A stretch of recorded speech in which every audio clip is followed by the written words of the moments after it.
Hello friend, তোমরা সবাই কেমন আছো? আশা করি তোমরা সকলেই খুবই ভালো রয়েছো। তো আজকে আমি শেয়ার করব এই গরমে দুর্দান্ত সিম্পল রেসিপি। এই গরমে সবার শরীর, মন, পেট তিনটে জিনিসই সবসময়ের জন্য ওকে রাখা প্রয়োজন, নাহলে আমরা সকলেই টুকটাক নানা সমস্যায় ভুগতে থাকি। তাই বাজার থেকে আমার মা নিয়ে আসলো ডুমুর। চলো আগে আমরা শাকটাকে সুন্দরভাবে পরিষ্কার করে কেটে নিই, তারপর আমরা যাব ডুমুরের কাছে। এই শাকগুলো কিন্তু একটু তেতো হয় খেতে, কিন্তু জানি না কেমন টেস্ট। আমি জীবনে প্রথমবার এই শাক বেগুন দিয়ে ট্রাই করব। আমার যেহেতু তিতো থেকে একটু প্রবলেম হয়, মানে তিতোটা আমি সবসময় অ্যাভয়েড করেই চলি, তবুও আজকে চ্যালেঞ্জটা নিয়েই ফেললাম। তো আজ আমাদের বাড়িতে হবে বেগুন দিয়ে ডিমের শাক আর ডুমুর। তো দেখো, ডুমুরটাকে আগে সুন্দর করে আর কি ডুমো ডুমো করে কেটে নিতে হবে। তারপর এটাকে হলুদ গোলা জলে কিছুটা সময় রেখে তারপর গরম জলে এটাকে সেদ্ধ করে নিতে হবে প্রায় 10-20 মিনিট মতো।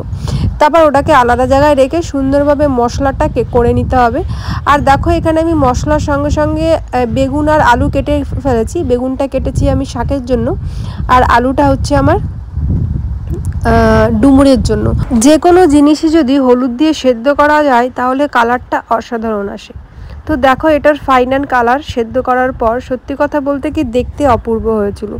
এইবার এটাকে রান্না করার পালা। ডুমুর কে কীভাবে রান্না করো যায় না, কিন্তু আজ আমরা রান্না করব নিরামিষভাবে।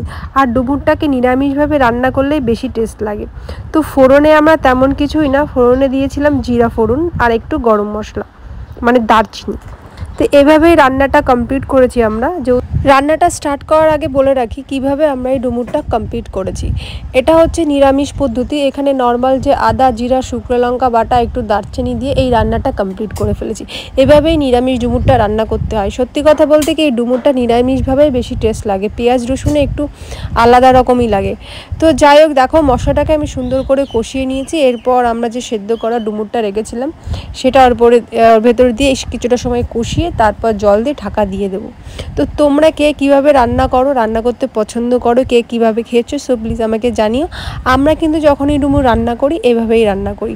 আর যেহেতু গরম পড়েছে প্রচণ্ড, তো এটাই মনে হলো আমাদের জন্য সুস্বাস্থ্যকর একটা খাবার। ডুমুর কিন্তু প্রচণ্ড স্বাস্থ্যকর একটা খাবার। এতে রয়েছে প্রচণ্ড পরিমাণে আয়রন। এটা মহিলা বা পুরুষ যে কোনো মানুষের জন্য খাওয়া খুবই স্বাস্থ্যকর। আমাদের রান্নার সময় একটা জিনিস খেয়াল রাখতে হবে, কোন টাইমে লবণ, নুন, তেল, হলুদটা দেওয়া প্রয়োজন। আমরা সেই সময়ে রান্নায় নুন, তেল, হলুদটা সেভাবেই দেব। রান্নার টেকনিকের ওপর নির্ভর করে কার হাতের রান্না কেমন হবে। আর প্রত্যেকটা মানুষের হাতের রান্না সবসময়ের জন্য আলাদাই টেস্ট হয়, কেন জানি না। তো সবাইকে একটা জিনিস খেয়াল রাখতে হবে, রান্নার সময় যেন মনটা ঠিকঠাক থাকে, আর সঠিক সময় কোনটা কিভাবে যাচ্ছে, কোনটা কোন পরিমাণে আঁচ প্রয়োজন, সেটা কিন্তু আমাদের লক্ষ্য রাখতে হবে।